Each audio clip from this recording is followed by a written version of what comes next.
आज class 9th का axiom 6.3 और एक्सियम 6.4। एक्सियम 6.3 को हम लोग कोरस्पॉन्डिंग एंगल एक्सियम कहते हैं और एक्सियम 6.4 को converse of corresponding angle axiom कहते हैं। Axiom means formula. तो कोरस्पॉन्डिंग एंगल एक्सियम जो आपका है वो है if a transversal intersects two parallel lines. अगर दो पैरेलल लाइन है और एक ट्रांसवर्सल इसको इंटरसेक्ट करता है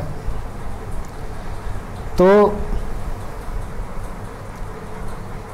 जो बनने वाला कोरस्पॉन्डिंग एंगल है 1 और 2, ये एंगल 1 और एंगल 2 इक्वल होगा। कोरस्पॉन्डिंग एंगल एक्सियम ये कहता है कि if L parallel to M, मतलब ये जो लाइन L M है अगर ये पैरेलल है तब जो कोरस्पॉन्डिंग एंगल बन रहे हैं ये आपस में इक्वल होते हैं।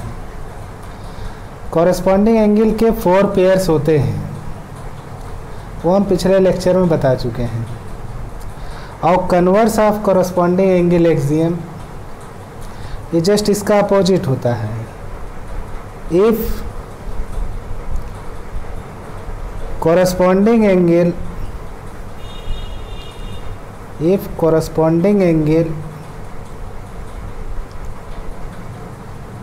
are equal, then L and M are parallel lines। तो इसको अच्छी तरीके से आप लोग समझ लीजिए कि कोरस्पॉन्डिंग एंगल एक्सियम ये कहता है कि अगर दो लाइन पैरेलल है और एक लाइन ट्रांसवर्सल इंटरसेक्ट करती है तो एंगल 1 एंगल 2 इक्वल होगा। और कन्वर्स ये कहता है कि अगर कोरस्पॉन्डिंग एंगल इक्वल है तब L और M पैरेलल लाइन होंगी। तो इस तरीके से एक्सियम को अच्छी तरीके से समझ लीजिए। अब हम आपको थ्योरम 6.2 कराएंगे। Theorem 6.2, if a transversal intersects two parallel lines. तो सबसे पहले आप दो पैरेलल लाइन ले लीजिए, एक का नाम L एक का नाम M, और एक ट्रांसवर्सल। देखिए क्वेश्चन में नहीं दिया है, थ्योरम में नहीं दिया है, लेकिन आपको लेना है।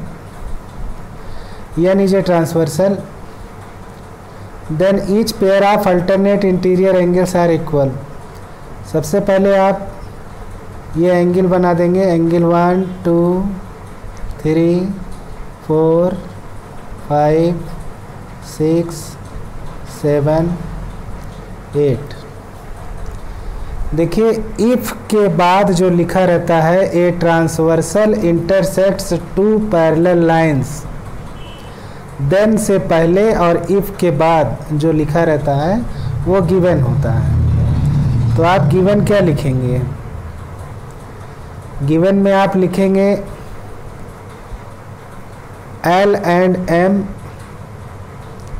are two parallel lines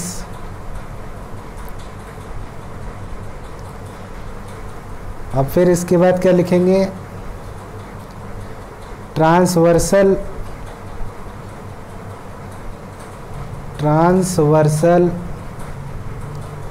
N intersects two parallel lines।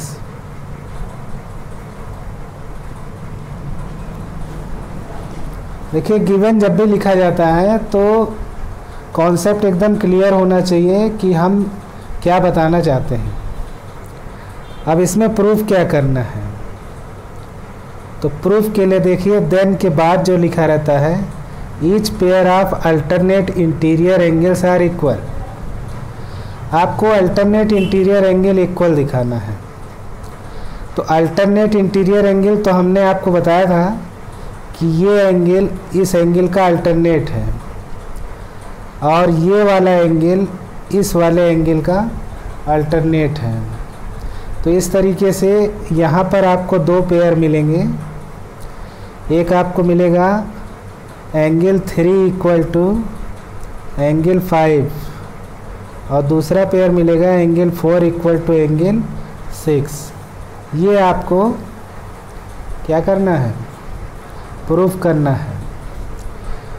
तो प्रूफ लिख करके देखिए हमारे पास कौन सा फार्मूला है। हमारे पास जो फार्मूला है वो है कॉरेस्पॉन्डिंग एंगल एक्सियम। हमें इसी फार्मूले का यूज करके हमें प्रूफ दिखाना होगा। तो हम सबसे पहले क्या लिखेंगे, since angle 1 equal to angle 5। देखिए कॉरेस्पॉन्डिंग एंगल इसको कहते हैं। ये और ये एंगल कैसे एंगल हैं, कॉरेस्पॉन्डिंग हैं। तो फिगर में आप चेक कर लीजिए एंगल 1 इक्वल टू एंगल 5 और इसके आगे क्या रीजन क्या देंगे, शॉर्ट फॉर्म में लिख दे रहे हैं कॉरेस्पॉन्डिंग एंगल एक्सियम। और इसको बेटा आप इक्वेशन 1 मान लेंगे, इसको क्या मान लेंगे, इक्वेशन 1। ठीक है, फिर लिखेंगे वी नो दैट। बेटा ये बताइए एंगल 1 और एंगल 3 ये किस टाइप के एंगल हैं। एंगल 1 और एंगल 3 किस टाइप का एंगल है, ये वर्टिकली अपोजिट एंगल है। कैसा एंगल है, वर्टिकली अपोजिट एंगल। तो ये इक्वेशन 2 आ गया। तो जब हम फ्रॉम इक्वेशन 1 एंड 2 करेंगे, फ्रॉम इक्वेशन 1 एंड 2 करेंगे तो वी गेट, देखिए एंगल 1 5 के बराबर है, एंगल 1 3 के बराबर है। तो इसका मतलब 3 और 5 ये आपस में इक्वल होंगे। तो यहाँ लिखेंगे so angle 3 equal to angle 5। तो एक आपका प्रूफ हो चुका है। अच्छा, दूसरा प्रूफ करने के लिए हम प्रोसेस नहीं लगाएंगे, हम सिमिलरली लिख करके एंगल 4 इक्वल टू एंगल 6 लिख सकते हैं और लास्ट में लिख देंगे हैंस प्रूव्ड। तो इस तरीके से थ्योरम 6.2 कंप्लीट हो गया। अब 6.3, theorem 6.3, if a transversal intersects 2 lines. इसका मतलब आपको 2 लाइन लेनी है।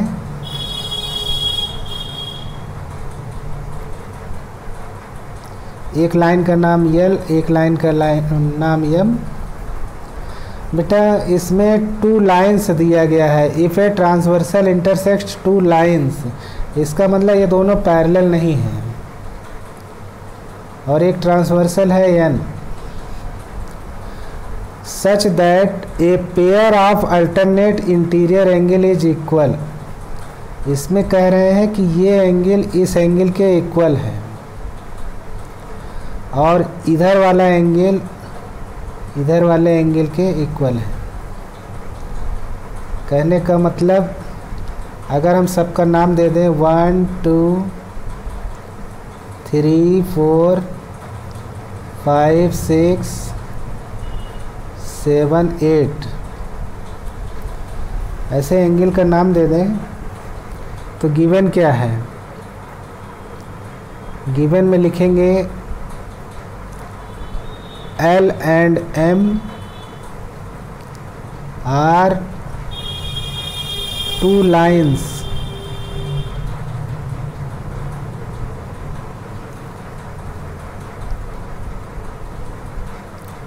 transversal n intersects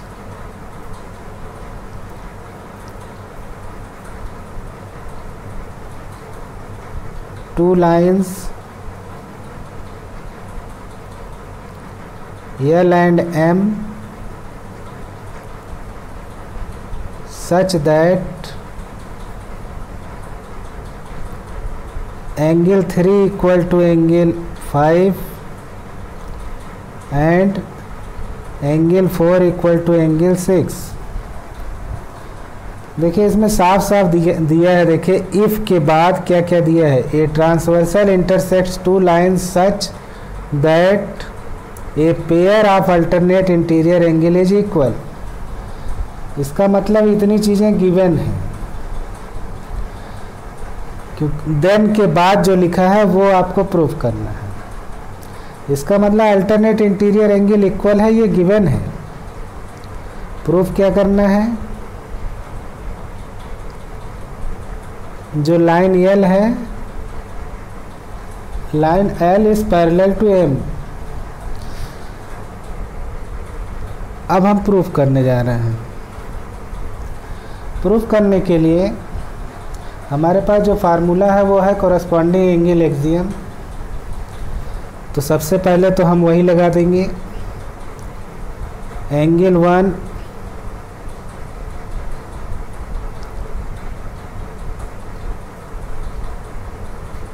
नहीं, कॉरस्पॉन्डिंग एंगल एक्सियम अभी नहीं लगाते हैं। एंगल 1 एंगल 3 के इक्वल है। क्यों? क्योंकि ये वर्टिकली अपोजिट एंगल है। इसको हम इक्वेशन 1 मान लेंगे, ठीक है। फिर लिखेंगे एंड एंगल 3 किसके इक्वल है, 5 के इक्वल है। ये बेटा गिवन है, देख लीजिए एंगल 3 और 5 इक्वल है, ये गिवन है। इसको इक्वेशन 2 मान लेंगे। From equation 1 and 2 we get, देखिए angle 3 is equal to 1 and angle 3 is also equal to angle 5, so angle 1 is equal to angle 5। लिखेंगे so angle 1 equal to angle 5। अब इसको आप फिगर में देखिए। फिगर में जब आप देखेंगे तो एंगल 1 ये है और एंगल 5 ये है। तो कन्वर्स क्या कहता है, कन्वर्स ये कहता है कि कॉरस्पॉन्डिंग एंगल अगर इक्वल है तो ये line L and M parallel होंगी। ये कन्वर्स कहता है। कन्वर्स कहता है कि if angle 1 equal to angle 5 then L parallel to M. तो हम यहाँ पर लिख सकते हैं but it forms a pair of corresponding angles. इसको मिटा देते, कोरेस्पॉन्डिंग एंगल्स लिखेंगे according to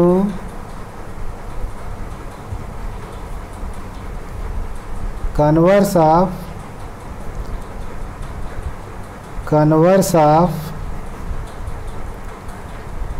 corresponding angle axiom, according to converse of corresponding angle axiom लिखेंगे L पैरेलल टू M। नीचे लिख लेंगे hence प्रूव्ड। इस तरीके से थ्योरम 6.3 कंप्लीट हो गया। अब theorem 6.4। Theorem 6.4, if a transversal intersects two parallel lines. देखिए अगर ये दो पैरेलल लाइन है, एक का नाम L है, एक का नाम M है, then each pair of interior angle, देखिए यहाँ देन लग गया, तो इसका मतलब गिवन कितना है, केवल इतना है। और एक ट्रांसवर्सल है N, तो गिवन में क्या लिखेंगे, L and M are two parallel lines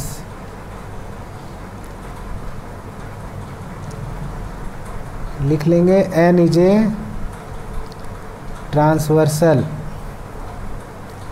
N is a transversal intersects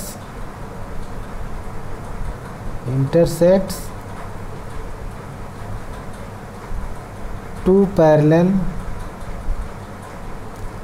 lines।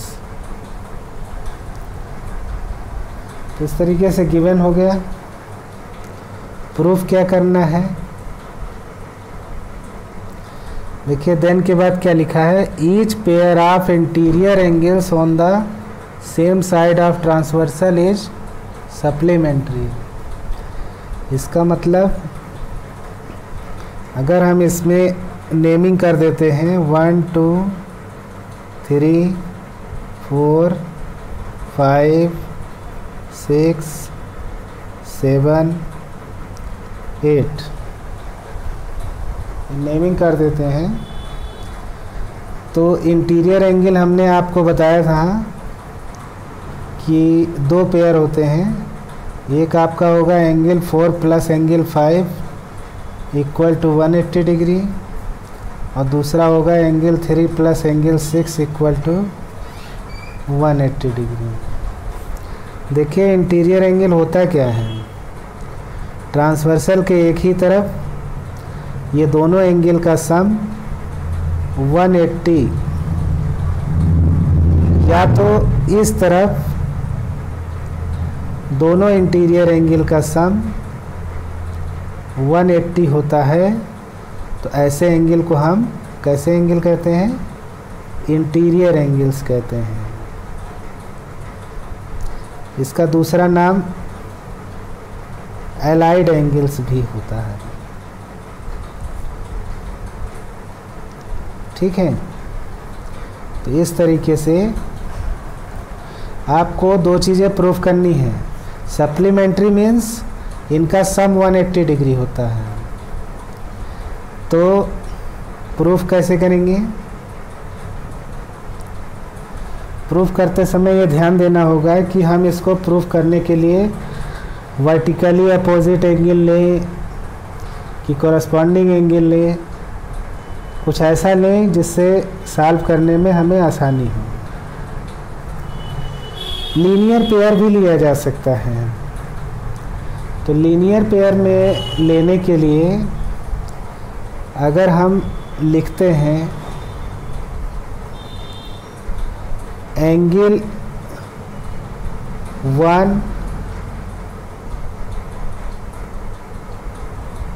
Plus angle 4 equal to 180 degree अगर हम लिखते हैं, तो फिगर में देखिए 1 और 4 कैसे एंगल हैं, ये बना रहे हैं लीनियर पेयर बना रहे हैं, इसलिए हम इसका रीजन क्या देंगे, लीनियर पेयर एक्सियम, जो कि पहला एक्सियम है। But angle 1 equal to angle 5 होता है। इसका क्या रीज़न है, कॉरस्पॉन्डिंग एंगल एक्सियम। देखिए एंगल 1 और 5 कैसे एंगल हैं, कोरस्पॉन्डिंग एंगल एक्सियम से आएंगे। तो हम ये 1 की वैल्यू 5 इसमें डाल सकते हैं, तो इसको हम इक्वेशन 1 मान लेंगे ऊपर वाली को। तो हम लिखेंगे put the value of angle 1 in equation 1। तो सो ये बन जाएगा angle 4 plus angle 5 equal to 180 degree. तो इस तरीके से आपको जो प्रूफ करना है, एक चीज़ आपको मिल गई। तो दूसरा प्रूफ करने के लिए हम सेम प्रोसेस नहीं लगाएंगे, सीधा हम लिख लेंगे similarly angle 3 plus angle 6 equal to 180 degree.